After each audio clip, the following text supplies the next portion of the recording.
Chers amis, chers fidèles, bonjour et joyeuse fête de Pâques.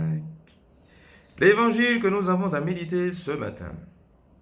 Jean chapitre 21, versets 1 à 14, nous met en scène une autre manifestation de Jésus ressuscité à ses apôtres.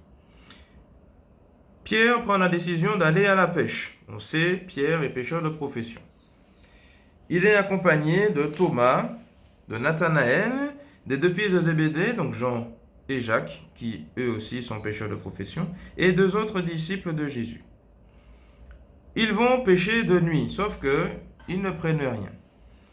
Au lever du jour, Jésus se tient sur le rivage, mais là encore, les disciples ne reconnaissent pas Jésus ressuscité, comme on l'a vu toute la semaine, cette difficulté que les apôtres ont à reconnaître Jésus ressuscité.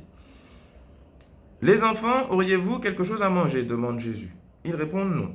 Donc sous-entendu, est-ce que vous avez pris quelque chose la nuit? Alors Jésus leur dit, jetez le filet à droite de la barque et vous trouverez. Ah. Ça nous rappelle un autre évangile que nous connaissons, mais dans l'évangile de Luc, chapitre 5, versets 4 à 11, où Jésus est dans la barque avec Pierre, en train d'enseigner les foules, et après avoir enseigné, il demande à Pierre de s'écarter. Et il dit, jette tes filets à droite. Pierre lui dit, mais Seigneur, on a galéré toute la nuit sans rien prendre, mais sur tes ordres, on va jeter le filet. Et là, pareil, pêche miraculeuse, le filet est plein à craquer, tout comme dans l'évangile que nous avons aujourd'hui. Mais, à deux détails près où l'évangile de Jean, je dirais, dépasse l'évangile de Luc, le premier détail est que le filet ne bronche pas dans l'évangile de Jean, alors que dans l'évangile de Luc, on nous dit que le filet était prêt à craquer.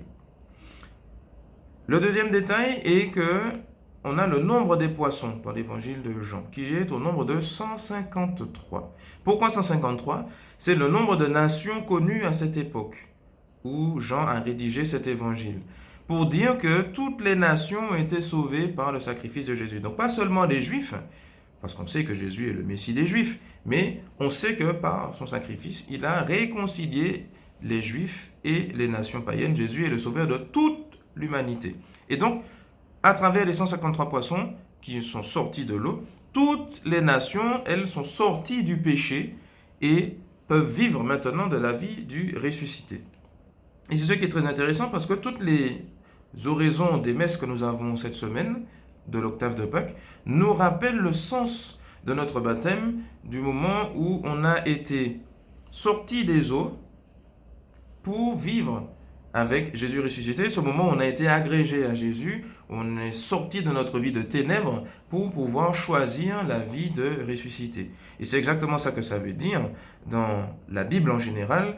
Les eaux des mers symbolisent les forces de mort, et quand Jésus dit à Pierre, je te ferai pêcheur d'hommes, il lui dit, tu vas m'aider à sortir les hommes des ténèbres. Et finalement, avec ce passage que nous avons ce matin, il le confirme dans sa mission de pêcheur d'hommes, mais il lui rappelle en même temps qu'il n'est pas tout seul dans cette mission, que c'est d'abord sa mission à lui, mais qu'il le lui confie, et que par la puissance de son sacrifice et par ses efforts à lui, à Pierre et avec ses collaborateurs, donc finalement en transposant le pape et les collaborateurs, que sont les évêques et les prêtres, nous allons aider l'humanité à sortir des ténèbres pour qu'ils puissent vivre en ressuscité.